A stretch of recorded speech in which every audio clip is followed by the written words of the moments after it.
নমস্কাৰ, good morning সকলোকে। কি খবৰ? সকলোৱে ভাল আৰু মোৰো ভালটো আজি আহিছোঁ যিটো Assam police AB UB SI আৰু ফৰেষ্ট গাৰ্ডৰ যিটো 2350টা পোষ্ট আহিছে, তাত কি লাগে, হাইট ৱেট আৰু চেষ্ট কিমান লাগে চাম ভিডিঅ'টোত আৰু আপোনালোককো জনাবলৈ চেষ্টা কৰিম। তো বাৰু ব'লক আৰম্ভ কৰি পেলাওঁ। আৰু চেনেলটোত যদি নতুনকৈ আছে সকলোৱে ছাবস্ক্ৰাইব কৰি দিব আৰু লগতে লাইক শ্বেয়াৰ এণ্ড কমেণ্ট এটা মাৰি দিব। অসম পুলিচৰ যিটো 2350টা পোষ্ট ওলাইছে তাৰে ডিটেইলি আপোনালোকক ক'ব বিচাৰিছোঁ। ইয়াত অসম পুলিচ কনষ্টেবল UB ওলাইছে 1052টা আৰু কনষ্টেবল AB ওলাইছে 663টা আৰু ড্ৰাইভাৰ কনষ্টেবলৰ ওলাইছে 127টা, চাফাই কৰ্মচাৰী ওলাইছে 96 আৰু চাব ইনস্পেক্টৰ ওলাইছে 48 আৰু ইয়াৰ কামাণ্ডো বেটেলিয়নত ওলাইছে আপোনাৰ চাব ইনস্পেক্টৰ AB, তাত ওলাইছে আপোনাৰ 47টা আৰু কনষ্টেবল AB মানে যিটো কামাণ্ডোৰ আণ্ডাৰত হয়, কামাণ্ডো বেটেলিয়ন, তো তাত ওলাইছে অকল পোষ্ট মাত্ৰ 3টা। আৰু ইয়াতে সকলোৱে ক'ব অকল পোষ্ট 3টা কিয়, মানে 3টাততো 3 লাখ 4 লাখ এনেকৈ কেণ্ডিডেটে এপ্লাই কৰিব কনষ্টেবল যোনটো কামাণ্ডো কনষ্টেবল AB-টোৰ কাৰণে। তো আৰু ইয়াত কামাণ্ডোৰ চাফাই কৰ্মচাৰীও ইয়াত পোষ্ট ওলাইছে 3টা। এইটো চব মিলাই কনষ্টেবল AB আৰু চাফাই কৰ্মচাৰী একেটাই হ'ব চাগে সম্ভৱ। ইয়াত এনেকৈ দুভাগকৈ দিয়া আছে, কনষ্টেবল AB আৰু চাফাই কৰ্মচাৰী। আৰু ইয়াত এপিয়াৰৰ কনষ্টেবল মেছেঞ্জাৰো ওলাইছে অকল 20টা। আপোনাৰ ইয়াত ফৰেষ্ট ডিপাৰ্টমেণ্টৰ ওলাইছে 106টা পোষ্ট টোটেল আৰু ইয়াৰে গোটেইকেইটা ড্ৰাইভাৰ কনষ্টেবলে আৰু সেনেকৈ ওলাইছে আপোনালোকৰ 2350টা। তাৰে কনষ্টেবল UB-ৰ বাবে মানে ইয়াৰ এডুকেশ্যন কোৱালিফিকেশ্যন কনষ্টেবল UB-ৰ বাবে হায়াৰ ছেকেণ্ডেৰী পাছ হ'ব লাগিব আৰু AB-ৰ কাৰণে চিম্পুল মেট্ৰিক পাছ কৰিলে হ'ব। আৰু ইয়াৰে চাব ইনস্পেক্টৰ UB-ৰ কাৰণে লাগিব আপোনাৰ ইয়াত যিকোনো ষ্ট্ৰীমৰ পৰা আপোনালোকে ডিগ্ৰী কৰা হ'ব লাগিব, ছায়েন্স আৰ্টছ এণ্ড কমাৰ্চৰ যিকোনো ষ্ট্ৰীমৰ পৰা কিবা ডিগ্ৰী আপোনালোকক লাগিব। আৰু তাৰে কনষ্টেবল AB এণ্ড UB আৰু ড্ৰাইভাৰ কনষ্টেবলৰ 18ৰ পৰা 25 বছৰলৈকে আপোনালোকে এপ্লাই কৰিব পাৰিব আৰু ফৰেষ্ট ড্ৰাইভাৰৰ 18 বছৰৰ পৰা 40 বছৰলৈকে এপ্লাই কৰিব পাৰিব। আৰু SI UB আৰু SI কমিউনিকেশ্যনৰ 20 বছৰৰ পৰা 26 বছৰলৈকে আপোনালোকে এপ্লাই কৰিব পাৰিব। তাৰে ষ্টেচন অফিচাৰ এণ্ড স্কোৱাড কামাণ্ডাৰৰ আপোনাৰ 20 বছৰৰ পৰা 24লৈকে আৰু যিটো SI AB কামাণ্ডো বেটেলিয়নৰ 20 বছৰৰ পৰা 24 বছৰলৈকে আপোনালোকে এপ্লাই কৰিব পাৰিব। ইয়াৰে আপোনালোকৰ এজ ৰিলেক্সেশ্যন দিব আপোনাৰ SC আৰু ST-ৰ বাবে 5 বছৰ, OBC MOBC 3 বছৰ আৰু হোমগাৰ্ড যিটো আপোনালোকে 3 বছৰ আপোনালোকে এইটো ছাৰ্ভিচ মানে কাম কৰিব লাগিব, তাত দিব আপোনালোকে 3 বছৰ এজৰ ৰিলেক্সেশ্যন।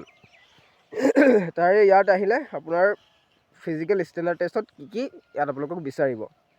ইয়াৰ তাৰে জেনেৰেল OBC আৰু MOBC SC-ৰ বাবে হাইটটো বিচাৰিছে আপোনালোকক 162.5 চেণ্টিমিটাৰ আৰু মেলৰ বাবে, আৰু ফিমেলৰ বাবে 154 চেণ্টিমিটাৰ। আৰু যিটো STP আৰু STS-ৰ বাবে হাইট বিচাৰিছে আপোনালোকৰ মেলৰ 160 চেণ্টিমিটাৰ আৰু যিটো ছোৱালীসকলৰ কাৰণে বিচাৰিছে 152 চেণ্টিমিটাৰ। আৰু ইয়াত কামাণ্ডো বেটেলিয়নৰ মানে বিচাৰিছে যিটো মেলৰ বাবে 167 চেণ্টিমিটাৰ আৰু মেলৰ বাবে যিটো আৰু ফিমেলৰ বাবে 162 চেণ্টিমিটাৰ। আৰু ইয়াত আহিলে এইটো চেষ্টৰ বিষয়, যিটো এইটো বুকুখনৰ কথা। তো জেনেৰেল OBC MOBC আৰু SC আৰু STPৰ বাবে বিচাৰিছে 80 চেণ্টিমিটাৰ নৰ্মেল আৰু 5 চেণ্টিমিটাৰ ফুলাই কৰি আপোনালোকে 85 চেণ্টিমিটাৰ হ'ব লাগিব। আৰু STS-ৰ বাবে বিচাৰিছে যিবোৰ হিলছত থকা মানুহ তেওঁলোকৰ বাবে বিচাৰিছে আপোনালোকৰ 78 চেণ্টিমিটাৰ আৰু ফুলাই কৰি আপোনালোকৰ 83 চেণ্টিমিটাৰ হ'ব লাগিব। আৰু কামাণ্ডোৰ বাবে বিচাৰিছে মিনিমাম আপোনালোকৰ 85 হ'ব লাগিব, নৰ্মেলটো 85 হ'ব লাগিব আৰু ফুলাই কৰি 90 হ'ব লাগিব।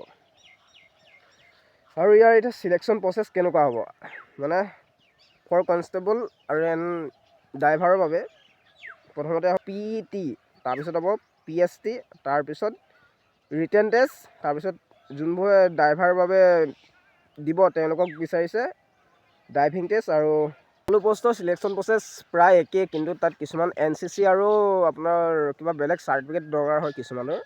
চবৰে প্ৰায় একেই। প্ৰথমতে ফিজিকেল টেষ্ট, তাৰপিছত মানে ফিজিকেলৰ মানে ধৰি লওক আপোনাৰ হাইট ৱেইট সেইবোৰ জুখিব। তাৰপিছত আপোনালোকৰ দৌৰিব দিব 3200 মিটাৰ, আৰু কামাণ্ডোৰ বাবে আপোনালোকৰ 5 কিলোমিটাৰ, যিটো 20 মিনিটৰ ভিতৰত।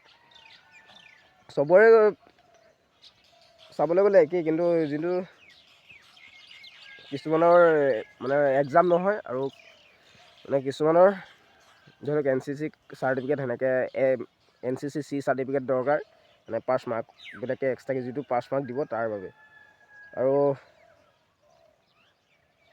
সকলো পষ্টৰ অনলাইন ইতিমধ্যে চলি আছে, আৰু যিসকলে অনলাইন কৰা নাই সেইসকলে গৈ অনলাইনটো কৰি লওক। আৰু অনলাইনটো কৰোঁতে আপোনালোকে ইমান লৰা ধপা নকৰিব, যিহেতু যি কাগজ নাই আপোনালোকৰ সেই কাগজবোৰ উলিয়াই লওক ধুনীয়াছে। এতিয়াও এমাহ দিন আপোনালোকৰ আছে বিন্দাছ, ইমান চিন্তা কৰি কাম নাই, বিন্দাছ আপোনালোকৰ এতিয়াও এমাহ দিন আছে। এই এমাহ দিনৰ ভিতৰত কি আপোনালোকৰ কাগজ নাই চব উলিয়াই কৰি লওক। আৰু ভিডিঅ'টো কেনেকুৱা পালে কমেণ্ট এটা কৰি জনাব। আৰু যদি ভিডিঅ'টো চাই যদি ভাল পালে চেনেলটো ছাবস্ক্ৰাইব কৰিব, আৰু ফেচবুকত যদি চাই আছে পেজটো ফ'ল' কৰি দিব। তো আজিলৈ বাই বাই। আৰু এয়া আছিল যিটো 2350টা পষ্টৰ ডিটেইলি মানে যি লাগে আৰু চব ইয়াতে যিটো পাৰিছোঁ কৈছোঁ আৰু। তো আজিলৈ বাই, জয় জুবিন দা।